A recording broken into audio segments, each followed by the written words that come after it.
The rise of civilizations, the fall of civilizations, and where does America stand in this scale? That's the topic of today's Bold and Blunt, and I'm your host, Cheryl Chumley, giving you a Christian conservative look at today's news, politics, culture, and events. Charles Pope wrote this piece on his blog, Community in Mission, back in June of 2020.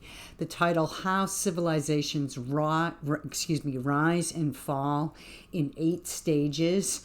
You run down the brief descriptions of each stage, and it's a little bit astonishing where America is actually standing in this 8-point scale. Maybe even a little bit frightening. Before I get into more of this, I want to quickly mention, if you like Bold and Blunt, you may get Bold and Blunt at edify.app, at Real Life Network, at washingtontimes.com, and of course, wherever podcasts are available. For those of us who love our country and our culture, the pain is real, Charles Pope writes. He's talking about the fall of Western civilization, the degradation of Western culture. He writes, sociologists and anthropologists have described the stages of the rise and fall of the world's great civilization. And so if you break them down into 8 stages, very interesting, very on point to what's taking place in America right now, where you have this sort of Donald Trump, MAGA type political and cultural push versus the rising Zoran Mamdani socialist / Marxist / communist push. And it's hard to say. It's hard to say which side is winning right now, right? Because you just saw all those Democratic Party primaries push out Democrats and usher in DSA supported candidates, Democratic Socialists of America supported candidates, all of them endorsed by Zoran Mamdani, I believe. And really, if you look at the DSA, they're not so much Democratic or socialist as they are Marxist communist. So it's sort of this clash of ideologies taking place in America right now. So where are we? Are we falling? Are we rising? Are we sort of somewhere in the middle? Well, the first stage of a civilization goes from bondage to spiritual growth, reading from this blog. Great civilizations are formed in the crucible. For instance, he writes, the ancient Jews were in bondage for 400 years in Egypt. The Christian faith and the church came out of 300 years of persecution.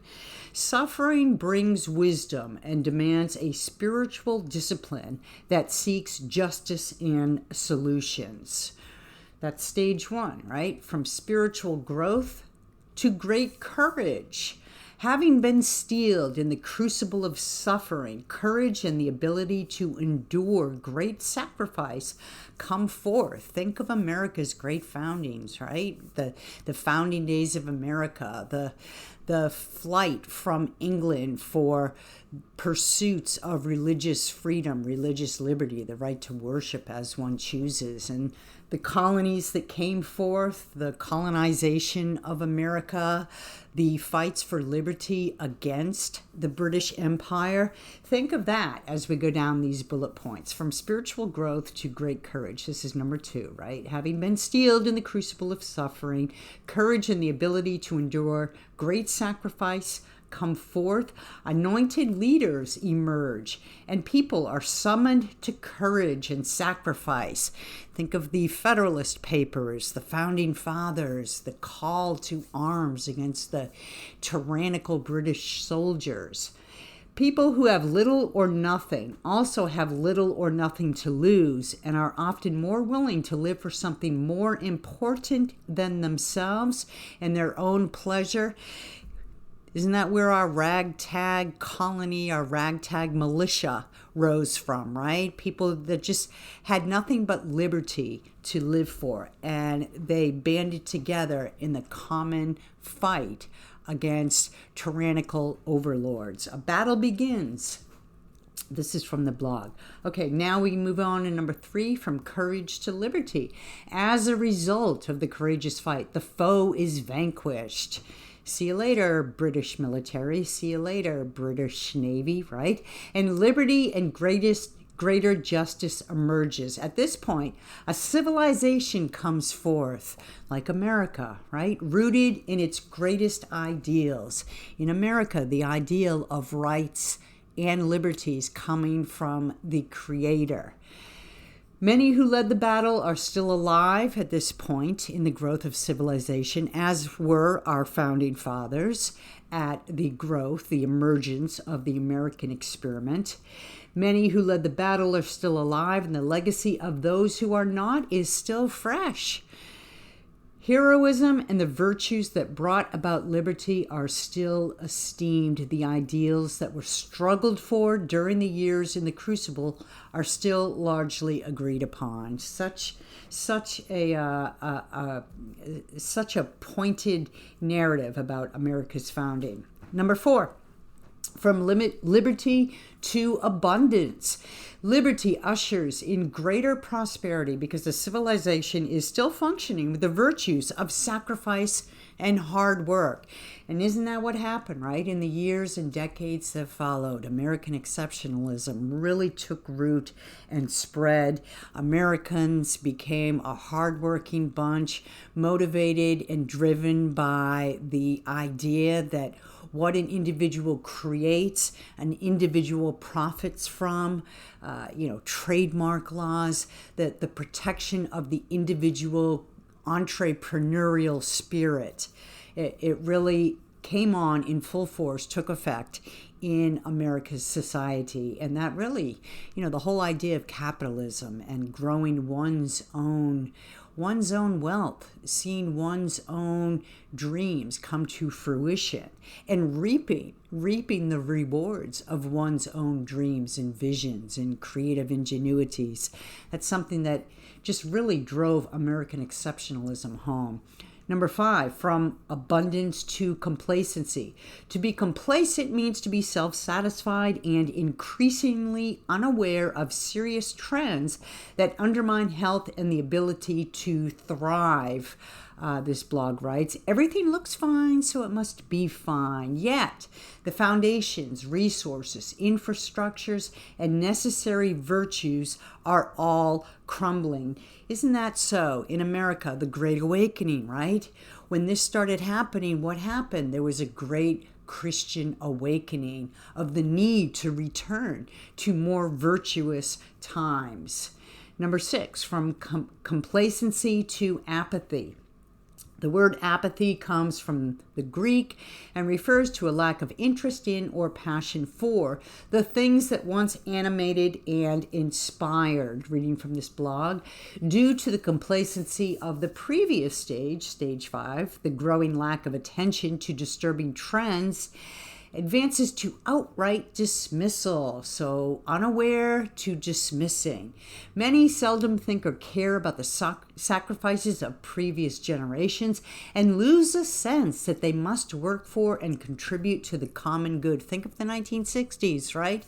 The sacrifices of the previous generations were very much unappreciated and at best underappreciated by the 1960s flower power hippie movement, right? Drug culture, all about me, bucking the trend of war, Vietnam War, coming out of that chaos, leading into the 70s, and live your own life, do your own thing, do no harm as long as you're not hurting others, then you can do whatever you want.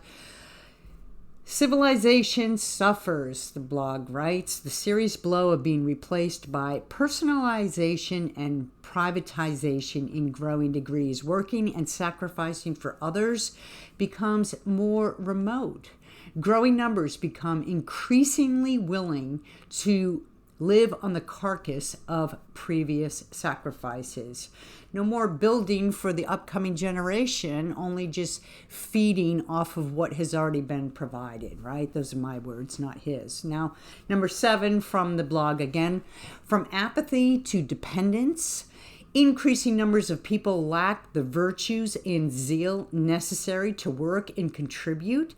The suffering and the sacrifices that built the culture are now a distant memory.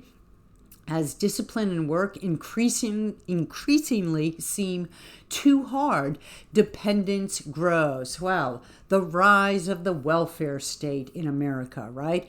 The rise of the entitlement-minded youth.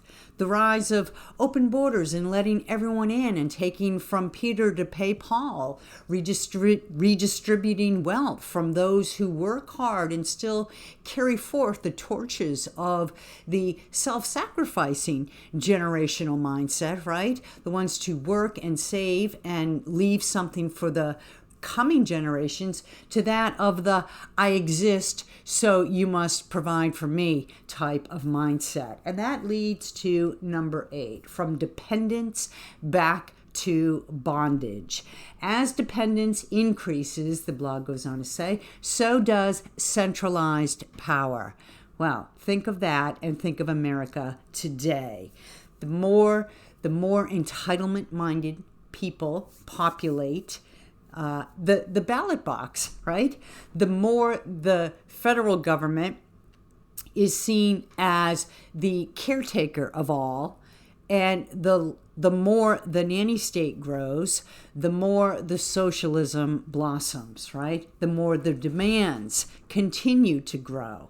It's just it just becomes this vicious cycle of I live, so you must provide for me. And now the government grows and grows. The bureaucratic class grows more bloated. The politicians come out and promise, I will provide for you.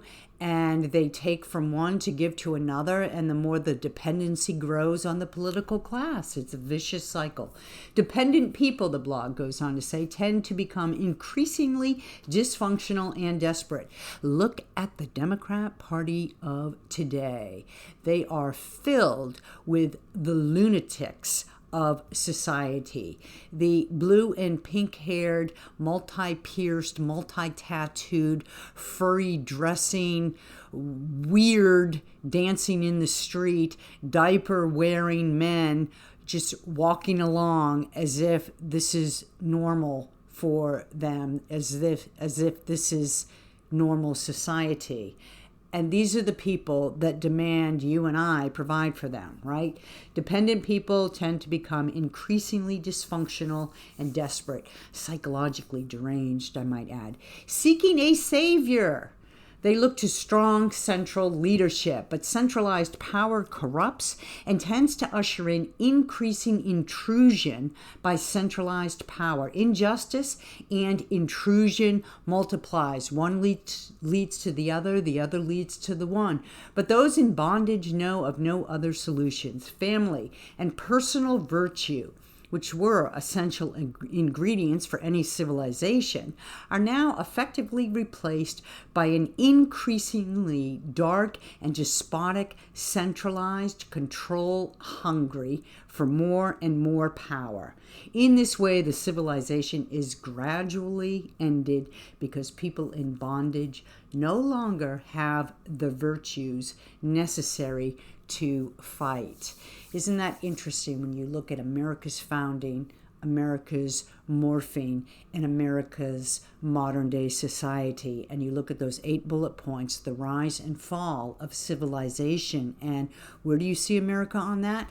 I'm looking at number 8, and I see America in this battle to either bring number 8 to its destructive conclusions, or snap us out of this destructive path that we're on and bring us back to a time of morals and virtues, not just in the culture, but in the culture and in the churches, so that we can have it in the political body.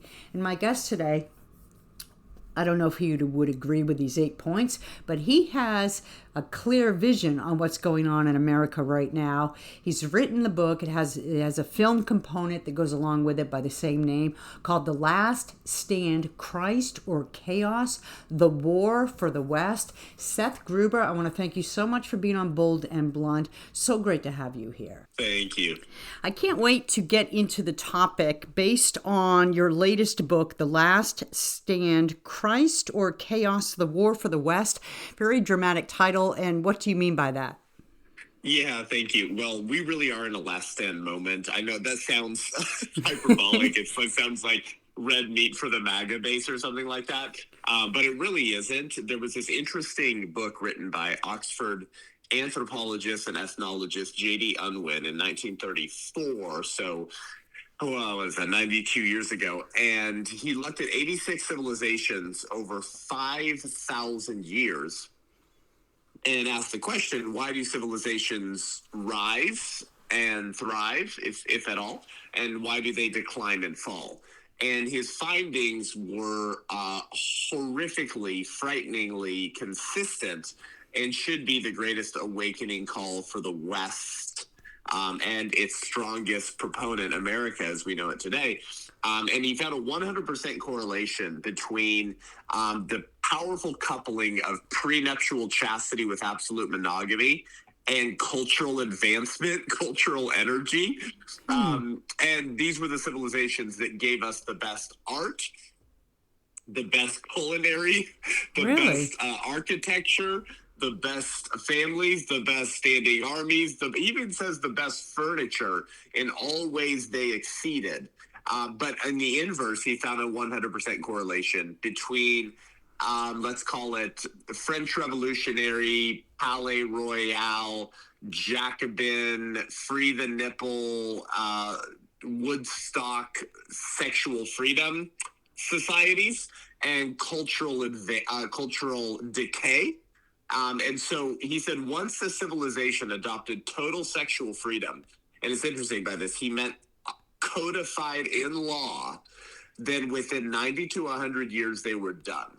So promiscuity brings destruction, basically. And they were taken over by another civilization with greater social energy. So this anthropologist has been completely buried by the liberal academic left, but his findings are a total indictment on liberalism and all the false promises of the sexual revolution. And so I contend, Cheryl, that America adopted total sexual freedom in 1973 with 3 events: Roe versus Wade, baby killing, codified into basically as a federal right through all 9 months of pregnancy for any reason or no reason at all. So you don't really have total sexual freedom if you still have to take responsibility for your sexual choices, namely babies. And then also in 73, we passed the Endangered Species Act, the same stinking year that we declared open season on little humans. We gave greater legal protections to sea turtles and porpoises, fulfilling Chesterton's prophetic warning, by the way: wherever there is animal worship, there will be human sacrifice. And lastly, the Supreme Court removed their obscenity laws, thereby allowing the widespread legal distribution of pornography. So for the Christian, those 3 events should remind us of Old Testament prophecies, of Old Testament actions. Those 3 things: abortion, so Molech; animal worship, Baal; and porn shipped through the mail, that would be Ashtoreth, the goddess of sex and orgies in the Old Testament.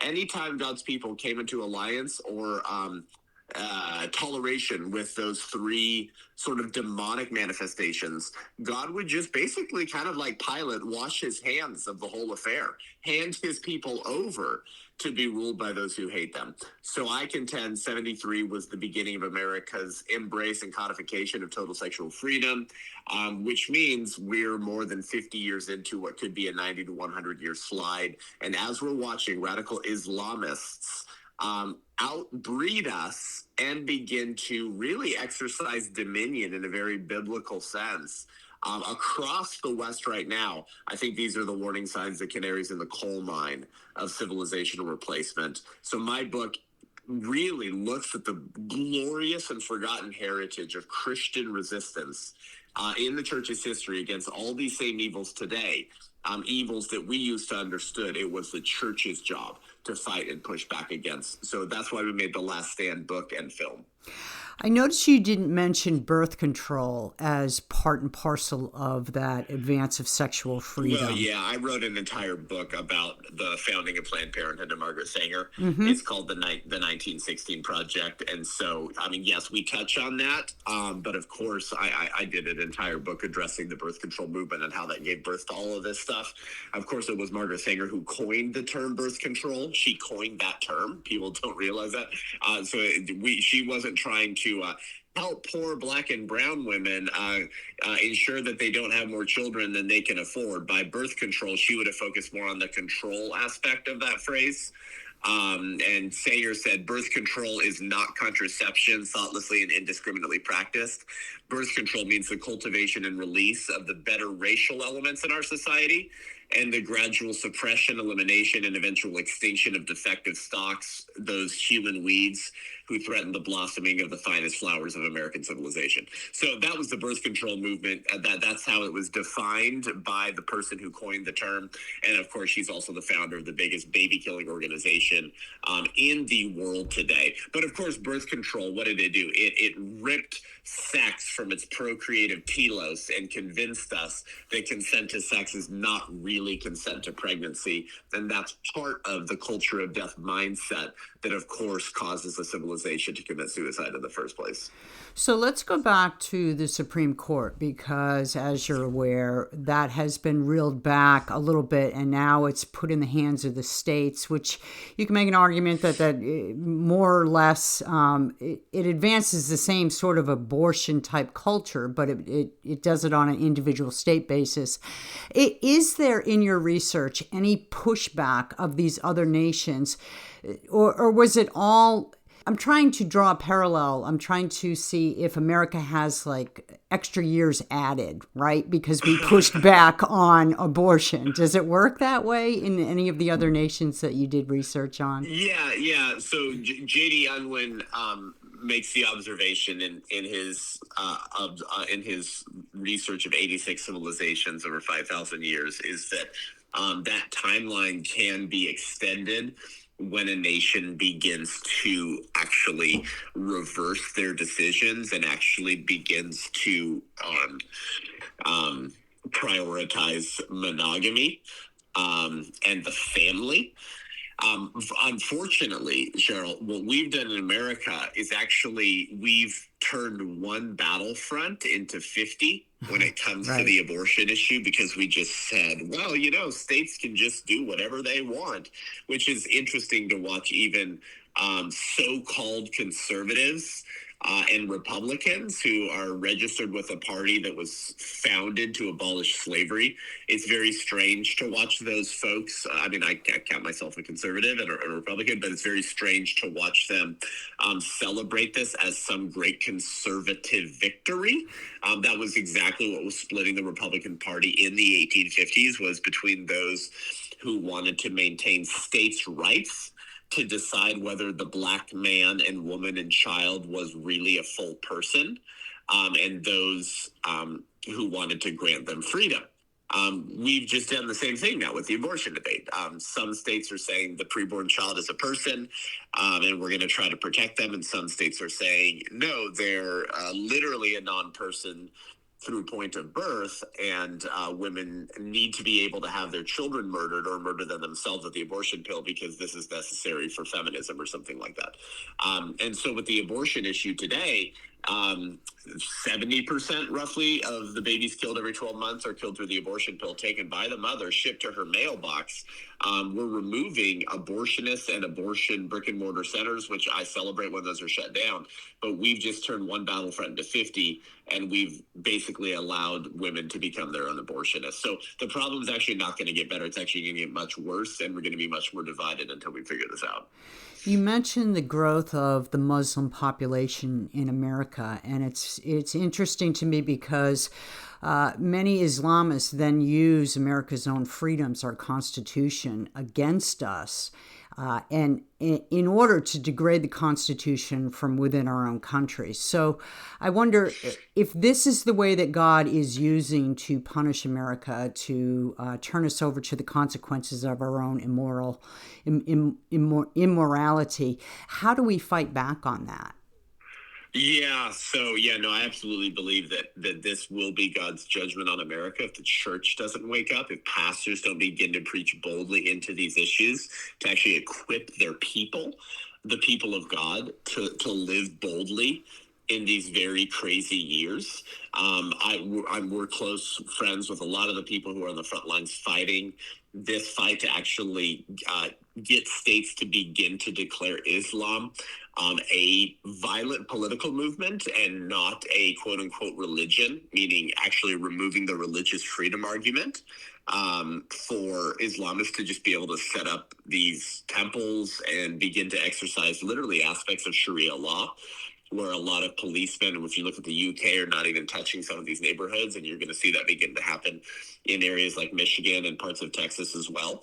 And so you're absolutely right, though. I mean, the Muslim Brotherhood and many other Islamic theorists, scholars, and politicians have openly shared their playbook with us, Cheryl, and you just kind of touched on it. Mm-hmm. They say they plan to conquer the West through three means, if I'm recalling, through the wombs of our women. So they're saying we will outbreed you, through your broken immigration systems, and three, by using your miserable freedoms and liberties against you. And this is where history becomes indispensable. J.D. Unwin's work and observation on the rise and fall of civilizations are historically ruthless. He doesn't weigh intentions. He doesn't measure outcomes. Civilizations that abandon moral principle are not typically overrun by barbarians at the gates. They're actually overtaken by societies willing to outwork, out-sacrifice, and outlast them. And if America continues on its present trajectory, the judgment will not arrive as fire from heaven. It will arrive as a replacement. Right. And it will happen within our children's lifetime unless we remember who we are and join the battle Jesus came to win. And so that brings us back to the only question that finally matters, Cheryl. Is Western civilization worth saving? And if it does the church have a role to play? We don't get to vote on whether this war exists. And silence is no longer, it's not neutrality, it is consent, and consent always carries consequences. And so this project, The Last Stand, it's also a film. Any church or school in the country can actually host a screening of this film by going to thelaststand.film, where you can also pick up my book, which goes way deeper. It celebrates and remembers the glorious heritage of Christians always fighting these evils, the evils that we can hardly get American pastors to preach against, much less mobilize their congregation to actually be salt and light.